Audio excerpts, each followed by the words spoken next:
What's up, guys? This is my out-of-the-home theater review for The Mandalorian and Grogu. Now, I'm not going to get into the details of the movie. We're not going to talk about how good or bad this thing is. We're just going to go over the audio and the video quality. But first, let's go over a few tech specs.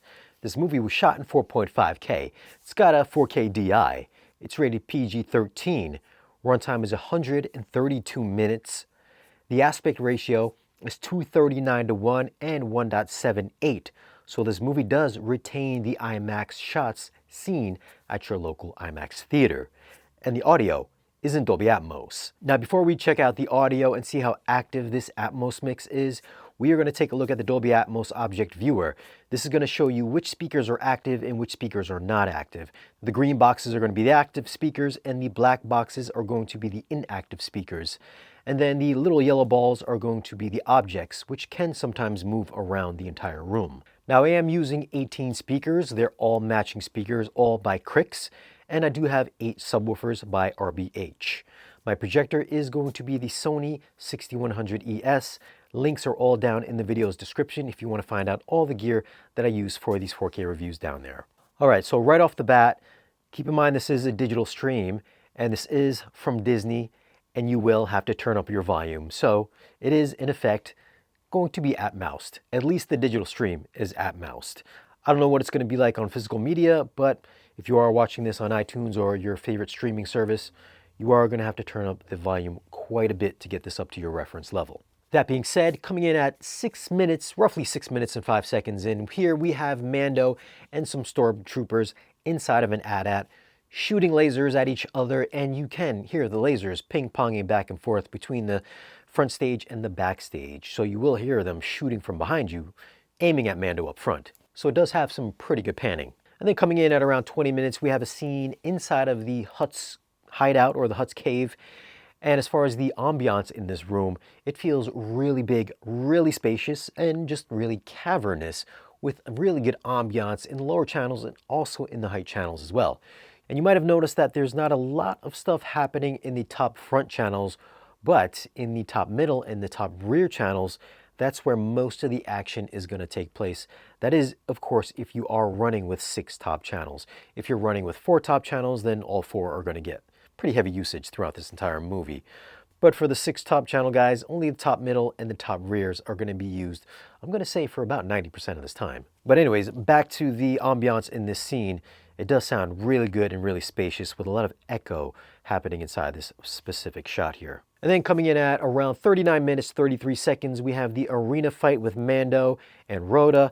They are fighting a bunch of other alien beings, and then we have a lot of sword slashes, everything happening within the lower surround channels. And then we also have the audience or the crowd happening in the top channels as well. So some nice overhead immersive effects here in this arena battle. And then right after the arena battle, we have a shot where you can hear the train going from the front stage to the back. So it sounds as if the train is moving right above your head. So pretty nice effect during this entire battle scenario here. And then at around an hour, 5 minutes in, we have a scene that takes place outside with thunderstorms and raindrops dropping above your head. There are some parts in this where the thunder will crackle. Sometimes in the front of the room, front right side of the room. Sometimes it'll happen in the back. Sometimes it'll happen above you. So as far as the ambiance, once again, top tier ambiance in this movie. And this is going to really immerse you in this specific scene. Now up until this point, most of this mix has been static. But coming in at 1 hour, 57 minutes, here we've got some lasers ping-ponging around the place, and it sounds like it's just zipping through every single one of my speakers. So if you have more than 11 channels or higher, this should scale to every one of your channels appropriately. Now, we don't get a lot of dynamic objects in this movie. I'm going to say besides this part, there maybe is another 1 or 2 moments. Really brief, but for the most part, this is going to be a static mix. Of course, since you do have to turn up your volume to get this up to reference level, bass response as well, if you do not turn this up to reference level, bass is going to be pretty anemic. I'm going to say I still think that it is pretty anemic overall, but once you do crank the volume, it definitely does come to life. You can it almost sounds like in my space, it feels like there is some infrasonics that are probably there, but it's kind of just at such a low volume. You just have to keep turning up that volume to make your subwoofers really do anything. But at your just normal listening reference level, the bass is there.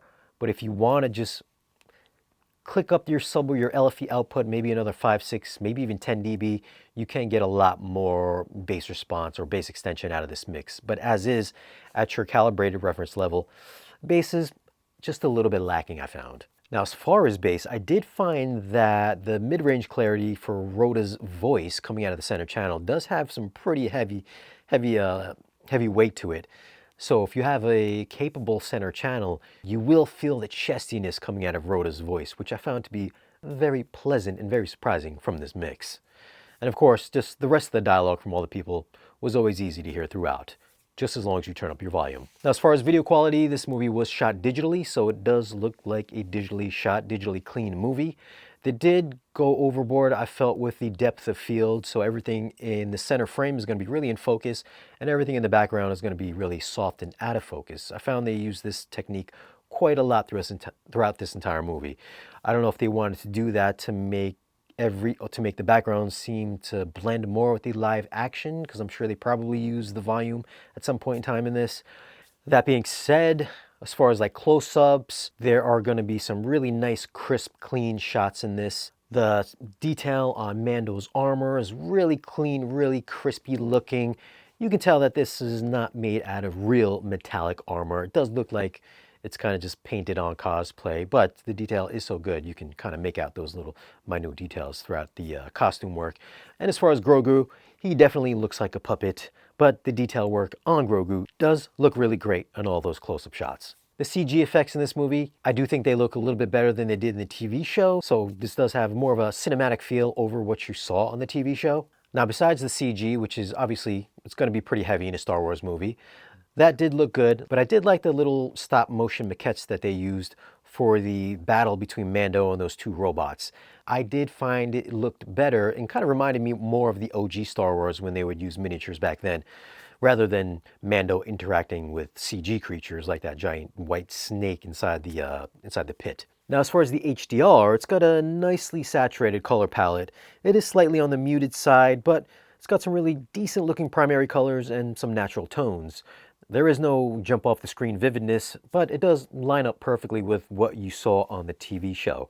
I didn't see anything being crushed or lost in the shadows, so it did have really good black levels. And the specular highlights from the explosions and the laser battles really did pop without any of the highlight details being overblown. So overall, it's a solid looking 4K transfer. It's got 4K crispy details with some softness thrown in to mask some of the digital backgrounds. So if you like the way the TV show looked, then I'm sure you're probably going to like the way this movie looks too. I'm going to go with an 8.6 for video. Audio-wise, if you can overlook the fact that you have to raise your volume, it's got some really good immersive ambiance with solid audio panning between channels for those really big action scenes.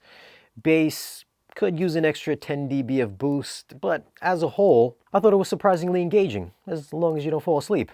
So I'm going to go with an 8.5 for audio. Well, those are my thoughts on The Mandalorian and Grogu. Have you seen it, or are you going to wait to pick this up on physical media? And would you have scored it higher or lower? Leave your comment down below and let me know. Now, if you want to continue the discussion further, you can find me on Patreon. That's patreon.com/Shane Lee. Don't forget to subscribe if you haven't already, and I'll catch you in the next video.